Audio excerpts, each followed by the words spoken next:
I am wearing Olga Nato in her 2001 piece, which was one of the masterpieces. I'm also wearing Victoria's jewelry, which is from Kibera. As you know, we did with them Kibera Fashion Week, which is the first of its own kind.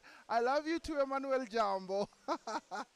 So yes, the Victoria's jewelry are actually from Kibera, and including the crown. And the crown was made for me because it is for anti-poaching. That is why the lion is over there. As you know, the last longest living lion died sometimes back. So basically it is a message to help people know that they need to stop poaching, more so for the big five. And it is something that Kenya is priding itself for, and fashion has to be a vessel within which these kind of communications are happening.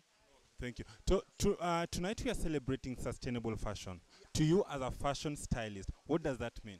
So being a celebrity fashion stylist, celebrating sustainable fashion is something that is important, because I do believe that, number one, we are talking about climate change, we are talking about sustainability, whereby we need people to start having pieces that are lifelong.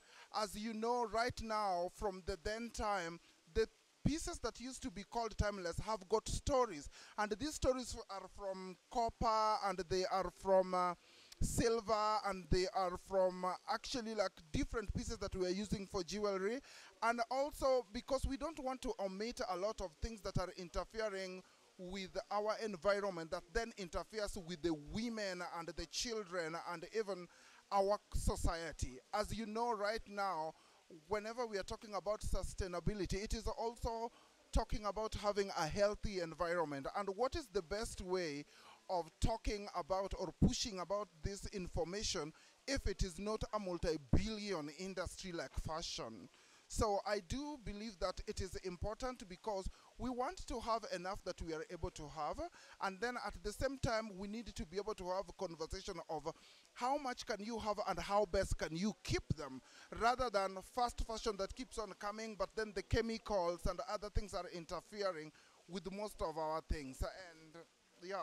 We are yet to witness 11 designers rocking that runway, including Olga Nato, whom you're wearing tonight. What are your expectations? My expectations are fire, thunder, lake, ocean, air, and even volcanoes. I want the fire to be there, making other people understand that we don't have to still continue having the international brands making their clothes in our EPZ and being shipped out of the country in a cheaper way with a cheaper tax.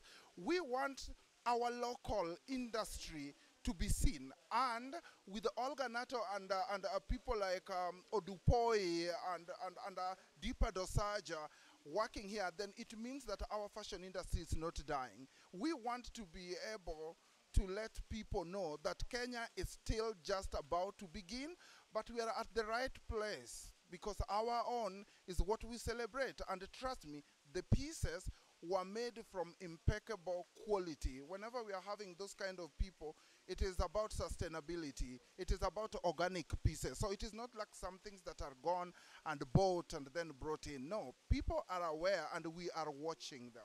Thank you so much. You're welcome, and thank you so much for having me.